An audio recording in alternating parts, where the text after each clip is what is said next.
पंजाब के मुख्यमंत्री हमारे बीच में हैं। पहले तो मैं आपका चरण छू के आशीर्वाद लेता हूं, जो हमारी परंपरा है। सबसे यही निवेदन करना चाहूंगा, जितनी संख्या में आप लोग आए हैं, यदि ये आवाज 5 लोगों के बीच पहुंचाने का यदि आप लोग आज यहां से हाथ उठा के जिम्मा लेते हैं, मैं आपके देवतुल्य मेरी जनता जनार्दन के चरणों में प्रणाम करते हुए चंद लाइनों से अपनी बात की शुरुआत करता हूं कि उसूलों पे आ जाए, उसूलों पे आ जाए तो टकराना जरूरी है, और अगर जिंदा हो तो जिंदा नजर आना जरूरी है। और यदि भाजपा वालों को जिद है बिजलियां गिराने की, तो हमारे पाजी को भी जिद है वहीं पे अपना आशियाना बनाने की, वहीं पे अपना आशियाना बनाने की। इन्हीं शब्दों के साथ अपनी देवकुल जनता जनार्दन समदड़िया से कोई नहीं खरीदना चाहता। 2018 का मंजर याद कर लीजिएगा, जब लोगों ने परिवर्तन के रूप में कांग्रेस को चुना था। राहुल गांधी जी ने आए थे 2018 में, कह के गए थे कि जब हमारी सरकार बनेगी उसी दिन हम पूरी समदड़िया की चेकिंग करवाएंगे। क्या हुआ? 15 महीने कांग्रेस की सरकार चली और सारे के सारे लोग बिक गए, और जिससे आपने पीछा छुड़ाया था शिवराज मामा फिर से आपके सर पर मंडराने लगा। मेरा निवेदन आप लोगों से है, ये केजरीवाल की सेना के हम लोग हैं।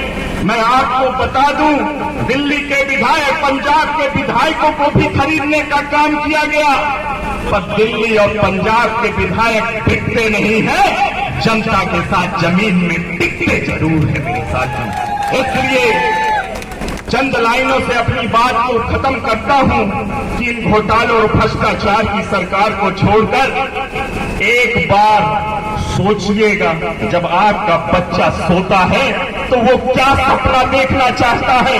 कहीं आप उसके सपनों का सौदा तो नहीं बनने जा रहे हो? और यदि अपने आप उत्तर मिल जाएगा। एक तरफ बड़े बड़े पूंजीवाद वाले लोग चुनाव मैदान में हैं, जिन्होंने 20-20 साल से इस रीवा को लूटा है। आज आपका भाई और लड़का और आपके बीच होने के नाते मैं जोड़ के निवेदन करता हूं कि मैं पसीना बहा सकता हूं, खून बहा सकता हूं आपके लिए। आपको तय करना है कि आपको पूंजी वाले लोग चाहिए कि पसीने बहाने वाले लोग चाहिए, ये आपको तय करना है।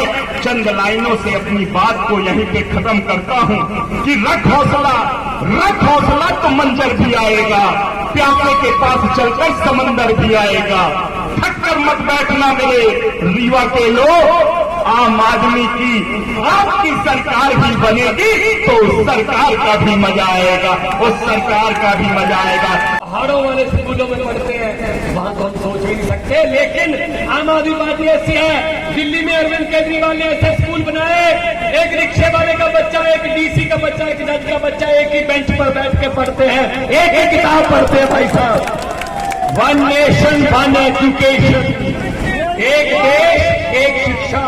जैसी शिक्षा नेताओं के बेटों को मिलती है, वैसी शिक्षा मेरे मजदूर के बेटे को, किसान के बेटे को, दुकानदार के बेटे को मिलनी चाहिए। एक नेशन एक एजुकेशन। तो ये कहने के लिए आपके पास आए हैं भाई साहब कि दिल्ली और पंजाब में हमने ठीक कर लिया, आप भी ठीक करो। आपके हाथ में है व्यवस्था। 17 तारीख को बदल देना। 17 तारीख को जब बटन दबाओगे झाड़ू वाला, तो मशीन में से एक आवाज आएगी टी ऐसे करके। वो मशीन की आवाज मत समझना, वो बीजेपी वालों की चीखें झाड़ा समझना भाई साहब। कहीं भी किसी को भी खरीद लेते हैं यार, एमएलए खरीद लेते हैं। सरकार बन गई हमारी, हमने खरीद लिए, हम आपके विधाता बन गए। लोकतंत्र है भाई, इसलिए हम कहते हैं जाओ इकट्ठे हो जाओ। ये धर्म के नाम पे आपके पास वोट मांगने आएंगे, ये जाति के नाम पे वोट मांगने आएंगे, बिरादरी के नाम पे वोट मांगने आएंगे। मेरा एक शेर याद रख लेना कि भगवंत मान रीवा के बाजार में आया था, वो कह के गया था कि लंबे सफर को मीलों में मत बांटिए, कौम को कबीलों में मत बांटिए। एक बहता दरिया है मेरा भारत देश, इसको नदियों और झीलों में मत बांटिए। देश दरिया इसको छीन पर मत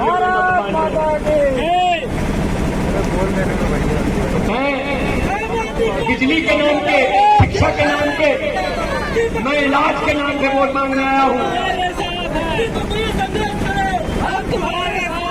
दीपक के संघर्ष के साथ आप हैं। आज मुझे इस बात का पता चल गया है, पूरे रीवा को पता चल जाएगा। ये पत्रकार बंधु खड़े हैं, इनके कैमरों के जरिए पता चल जाएगा कि रीवा में तो शुरुआत हो चुकी है इनकलाब की, और रीवा में तो शुरुआत हो चुकी है एक नए गुलाब की, एक नई खुशबू की, नई पार्टी, नए विचार, नया निशान। 17 नवंबर का दिन झाड़ू चुनाव चिन्ह। पंजाब में 170 सीटें हैं, 92 सीटें आम आदमी पार्टी को आई। भाई साहब बीजेपी को कितनी आई?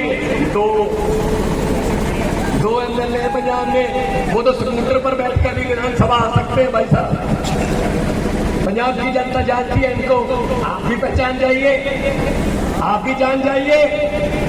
तो मैं तो यही कहूंगा कि आओ मिलकर एक नई सोच जो है अरविंद केजरीवाल जी की पार्टी की, उस सोच को आगे बढ़ाएं। इंजीनियर दीपक सिंह, अच्छे लोगों को वहां भेजोगे तो अच्छे कानून बनेंगे। भाई साहब जो आपको एक बार पैसे देके खरीदेगा, वोट के समय आपको पैसे देके खरीदेगा, वो एक बार खरीदेगा, 5 साल आपको बेचेगा।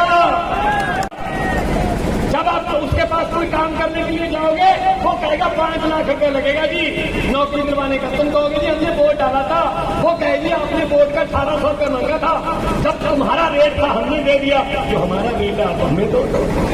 इसलिए वोट खराब मत करना, बेचना मत। ये भगत सिंह, राजगुरु, सुखदेव, लाला लाजपत राय, चंद्रशेखर आजाद जैसे शहीदों ने अपनी कुर्बानी देके ये वोटर कार्ड हमको लेके दिया। भाई साहब इसको बेच मत देना यार, अपनी मर्जी से वोट डालना, जिसको मर्जी डाल देना, लेकिन अपनी मर्जी से डाल देना, किसी को बेचना मत। ये शहीदों के खून का सस्ता सौदा मत करना। इनके पास पैसे होंगे, इनके पास मसल पावर होगी, हमारे पास तो सच है, ईमानदारी है। तो पंजाब में आप आइएगा, देखने आइएगा पंजाब में कि कैसे किसान खुश है। आज उनकी धान की फसल मंडी में आती है, रात में वो हम उस किसान को बिताने देते मंडी में, उसके 24 घंटे के अंदर उसके पैसे मिल रहे हैं, उसको एमएसपी पे रोजगार मिल रहे हैं, बिजली माफ है, मोहल्ला क्लिनिक खुल रहे हैं, भ्रष्टाचारियों को पकड़ के अंदर फेंका जा रहा है, सरकार का खजाना बढ़ रहा है। जैसे ही खजाना बढ़ रहा है, तनख्वाहें बढ़ा रहे हैं। भाई साहब 2-2, 3-3 गुना हमने तनख्वाहें कर दी, 12,700 कच्चे अध्यापकों को पक्के कर दिया, और 3-3 गुना उनकी तनख्वाहें बढ़ा दी। ये काम होता है पब्लिक का। मैं एक टीचर का बेटा हूं, मुझे पता है दर्द क्या होता है। मैं ग्राउंड से आया हूं, मैं धरती से आया हूं, मैं खेती किसान, हर किस्म की खेती मैंने की है, मुझे पता है कि दर्द क्या होता है। इनको क्या पता पैसा पड़े लोगों को कि दर्द क्या होता है। तो इसलिए मैं आपको कहने आया हूं, मैं तो आता रहूंगा यहाँ पे, जब आप बुलाओगे मैं रीवा आ जाऊंगा। लोगों को अक्सर कहते सुना है, जिंदा रहे तो फिर मिलेंगे, लेकिन इस पंजाबी दिल ने कहा है मिलते रहे तो जिंदा रहेंगे। पंजाब की आज रीवा में हमारी कैंपेन शुरू हुई है। वैसे रीवा में पहले अरविंद जी और मैं भी आ चुके, लेकिन मॉडल कोड ऑफ कंडक्ट के बाद आज पहला दिन है, 17 नवंबर का दिन है। मध्य प्रदेश की जनता परिवर्तन चाहती है। पिछली बार भी उन्होंने परिवर्तन के लिए वोट दिया था, लेकिन उस परिवर्तन को एक और परिवर्तन में परिवर्तन कर दिया गया। मतलब कांग्रेसियों को हृदय परिवर्तन करवा के उन्होंने अपनी तरफ कर लिया, तो ये लोकतंत्र की हत्या थी। तो ये लोगों के पास एक मौका आता है 5 साल में, तो मध्य प्रदेश की जनता बहुत सब्र से उस दिन का इंतजार कर रही थी। 17 नवंबर वो दिन है जब मध्य प्रदेश के लोग जाएंगे और एक बड़ा परिवर्तन जैसे दिल्ली और पंजाब में हुआ है, ऐसा परिवर्तन करेंगे कि विधायकों को बिकने के लिए या फिर उनको इधर उधर हत्या परिवर्तन के लिए जगह नहीं मिलेगी। तो आज मैं सीधी गया था, आज चौहाट विधानसभा में और रीवा में आया हूँ। आने वाले दिनों में मध्य प्रदेश में आते रहेंगे और पंजाब और दिल्ली का जो शासन है उसकी अच्छी अच्छी बातें जो लोगों को महसूस हो रही हैं, बिजली, पानी, शिक्षा, इलाज, ये सब बातें, हम रोजगार, सब बताते रहेंगे। हमारा फर्ज बनता है कि हम जो जोत हमने पंजाब और दिल्ली में जगाई है उस जोत से पूरे देश में हम और चिराग जगाएं। सर, आज संजय सिंह जी को जेल भेज दिया गया। ये इनकी फितरत है, जहाँ जनता साथ नहीं देती वहाँ ईडी यूज करते हैं। तो संजय सिंह को जेल भेज दिया गया। जिन्होंने स्कूल बनाए मनीष सिसोदिया को जेल भेज दिया, जिन्होंने अस्पताल बनाए सतेंद्र जैन को जेल भेज दिया। तो इनको लगता है शायद ये नेताओं की पार्टी है, आम आदमी पार्टी लोगों की पार्टी है। कितने नेताओं को अंदर करोगे? हम वो पत्ते नहीं हैं जो शाख से टूटकर गिर जाएं। आंधियों को कह दो अपनी औकात में रहें। कितने नेता हमारे जो हैं वो ये जेल में देंगे? संजय सिंह के लिए जेल कोई नई बात नहीं है। संजय सिंह सुल्तानपुर के फुटपाथ पर बैठे लोगों को हेल्प करते थे। तो संजय सिंह का दिल फुटपाथ से शुरू हुआ है। इनकी तरह नहीं है कि वे एक देश एक दोस्त, सिर्फ एक ही बंदे को, क्योंकि संजय सिंह राज्यसभा में बोलते थे कि मोदी अडानी भाई भाई, तो ये बात उनको रास नहीं आई। तो इसलिए हम कह रहे हैं एक देश एक दोस्त, एक ही दोस्त को सब कुछ लुटा दिया। ये भी तो दुकानदार हैं, इन्होंने भी तो काम करना है। तो ये आने वाले जो 24 के चुनाव में भी और मध्य प्रदेश के विधानसभा, छत्तीसगढ़ के विधानसभा, राजस्थान के विधानसभा चुनाव में जनता जो है वो इनको ट्रेलर दिखाने वाली। आप आदमी पार्टी